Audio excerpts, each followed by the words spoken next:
what kind of warrior this guy's playing though, because we don't even know. Maybe he's playing aggro warrior. Okay. No, just Well, kidding. well, yeah. We still can't really tell. It might, they might take Rowan inside an aggro warrior. Who knows? Well, I But guess I it don't know if they does run look like it's a executes either. control. Yeah. So, oh So man, with Ice Blue GC, already what's has your? the gadgets on ready in his hand.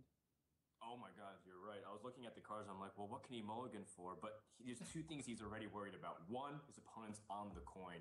Right. And two, obviously the cards are not that great in his hand. He needs a better start than that. Mm-hmm. Having like armor smiths in the beginning is actually super crucial. So that way you can start racking up the HP almost immediately and forcing your opponent to trade because it's at best the easiest way for Rogue to deal with something like that is eviscerate. Then they're wasting an eviscerate obviously. Whoa, that's a big card Oh, too. oh, that's good. That's gonna come in handy. Oh, there we go. So as we were talking about, one deck to counter the Miracle Road. This might be Hmm. the one. Okay, okay. So I think GC is feeling like, all right, I got the really important card. So even if he does have something like Assassin's Blade, I have the immediate answer to it. And I like Ooze too, because as much as Harrison Jones is great and you draw the cards, Ooze Right. just fits so much with what you can combo. You can Ooze, drop like a Corpcon Elite, or you can, do other kinds of stuff to improve the board. While Harrison, it usually soaks up your entire turn. Mm-hmm. So yeah, that ooze definitely makes things a bit much more an even fighting ground. I mean, GC does want to see an Assassin's Blade. He's like, please put the Assassin's Blade.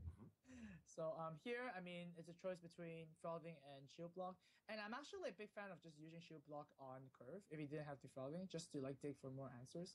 I mean, sure, you're not hero powering, but the thing is, you're not putting stuff on the board, right? So yeah. Oh, he ends Huh. up with armoring. Nah, okay. Yeah. I wonder if he wants to put out that frothing only when he sees an opportunity to axe something or completely, basically push it to a 3 or a 4/4. Depends on how things go. Okay. So he might be saving it that, but I kind of agree with your assessment. I think maybe dropping the frothing would have been better there.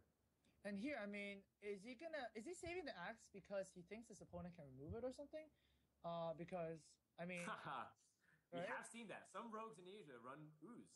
They do. Actually, a lot, right? A lot. Yeah.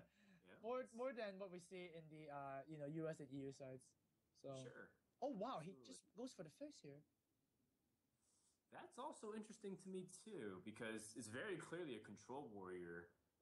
And it's very simple for Rogue to simply just farce here in this position. Like, Right. sure, cool. Yeah. Thank you for using a weapon charge. I didn't lose anything.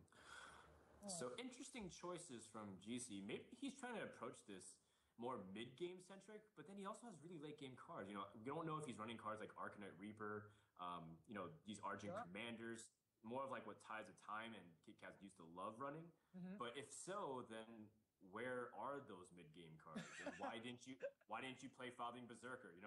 These kinds of questions do pop up. Oh, it Oh, is well, Arcanite there you Reaper. go. There you Okay. go. I guess he knew that he was gonna draw into Arcanite Reaper, so he might as well use the 6 damage now.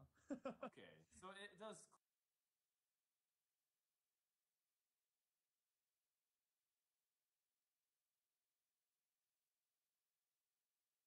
clarify a lot. Okay. Yeah, it's interesting. So, wow. Reaper, I guess. I mean, if you're not gonna put down minions now, like you wouldn't put down minions Right. turn 5. So, Right. okay, that's fine. That's fine. It's like just don't put down minions. I think he was expecting a faster start from the rogue player.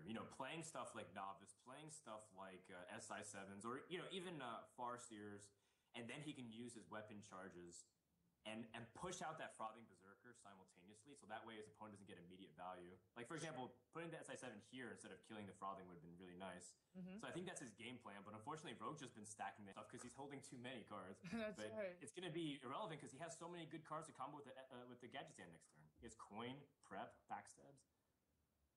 It's crazy.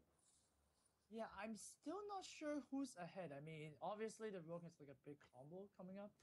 Hmm. But I mean, this is a pretty good board clear here. Oh, whoa! You can't backstab at that anymore. Ah, you're right. That is a good observation. And Oh, he can armor up. and should you Wow. use the ooze Okay. here? I guess not, right? Okay. Well, I guess he's really wants it to use it on a deadly poison target. Okay. So now I'm pretty sure the Deadly Poison is gonna come out. But then the Rogue is taking 6 damage. So that might be what makes makes the game a bit more closer.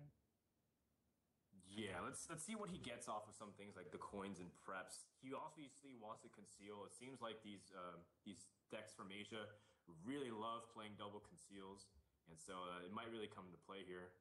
Good chances that he picks up one of them. Oh, he's sapping this. That's interesting. Oh no. Oh. That's so annoying. Isn't how tilting is that? You have 2 pack stats and you can't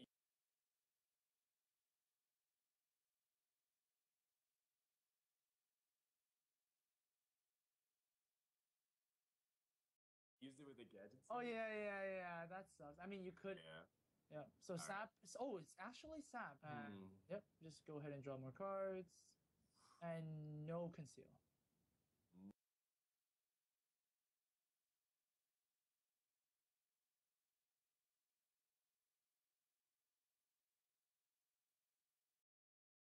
No, and obviously you don't want to spend a cold blood here because the opponent. Yeah, I mean, you're kind of saying goodbye to your Gary. Oh, he just went through my goodness, that was really something. Well.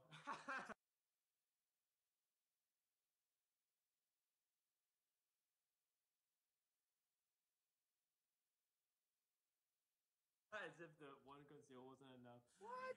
Yeah, you take a victory. Oh man, that is going to be so troubling.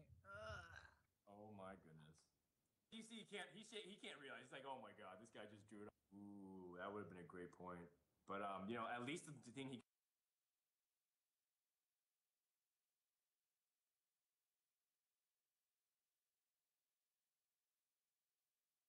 can do. But damn, that hurts a lot. Double cold bloods, even a second conceal. I'm ready to put Ice Blue in the driver's seat from the rest of this game. Yeah, me too. I mean, he just drew Edwin as well. He could put the Edwin down after he's a lot of cards. And Lyra's here too. Man. Everybody's in the party now. Yep. All the guests have arrived. Right. Oh no, this is looking worse and worse for GC. He can also he has to kind of be careful because he can't go for all out with shadow steps and stuff because he can still brawl technically and win that brawl. Sure. So don't go all in on it, but he is staring at lethal once again without using Leroy. So Leroy isn't the deck after all. But we're only drawn to brawl here, right? I mean, if you're GC, you're like, there's only one card that can save me right now. I actually like prep and sapping here. Just take out any ability for your opponent to play easily into something. Yeah, that's good because, I mean, he has 8 mana. He needs to have a 3-drop plus the brawl, which, I mean, he does. Exactly. But still, it's very annoying. Well, yeah, he has that Frodan he sapped earlier, but this is slim pickings for GC. What can you do in this position? He had a game plan to burn his opponent in the mid game, but he has 0 board and 0 momentum, and he's staring at 21 damage off the top. 21, yeah, off the top, nothing. He doesn't even need to use a card. Ice Blue doesn't even need to use a card. And I guess we'll have to concede here. Yep. Man, that was rough. That was really rough.